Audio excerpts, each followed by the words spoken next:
chapter 6, verses 1 through 14. What shall we say then? Shall we continue in sin that grace may abound? God forbid. How shall we that are dead to sin live any longer therein? Know ye not that so many of us as were baptized into Jesus Christ were baptized into his death? Therefore we are buried with him by baptism into death, that like as Christ was raised up from the dead by the glory of the Father, even so we also should walk in newness of life. For if we have been planted together in the likeness of his death, we shall also be in his likeness of his resurrection, knowing this, that our old man is crucified with him, that the body of sin might be destroyed, that henceforth we should not serve sin. For he that is dead is freed from sin. Now if we be dead with Christ, we believe that we shall also live with him, knowing that Christ, being raised from the dead, died no more. Death had no more dominion over him. For in that he died unto sin once, but in that he liveth unto God. Likewise reckon ye also yourselves to be dead indeed unto sin, but alive unto God through Jesus Christ our Lord. Let not sin therefore reign in your mortal body, that ye should obey it in the lust thereof. Neither yield ye your members as instruments of unrighteousness unto sin, but yield yourselves unto God, as those that are alive from the dead, and your members as instruments of righteousness unto God.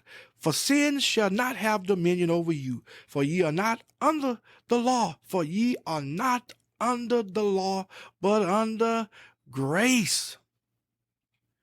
Now, Paul is simply saying that we are a new creation. We have a new nature. We now have the nature of Christ with desires for righteousness. We are no longer under the law, but are under grace. Now, being under grace does not give anyone a license to sin. Because we have this new nature, we are to dismiss sin altogether. How do we accomplish this? We accomplish this by constantly yielding our members to the Holy Spirit. If we constantly yield our members to the Spirit, we will never fulfill the lust of the flesh.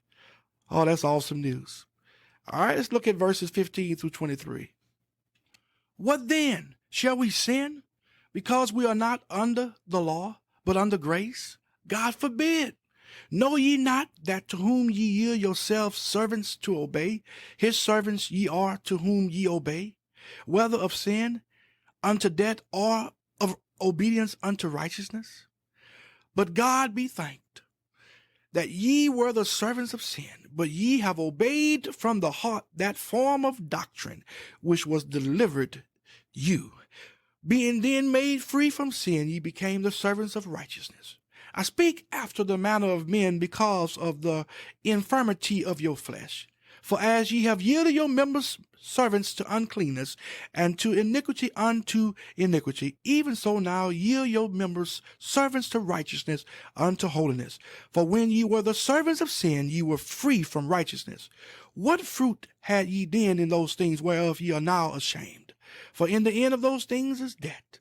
For now, being made free from sin and become servants to God, ye have your fruit unto holiness, and the end everlasting life. For the wages of sin is death, but the gift of God is eternal life through Jesus Christ our Lord.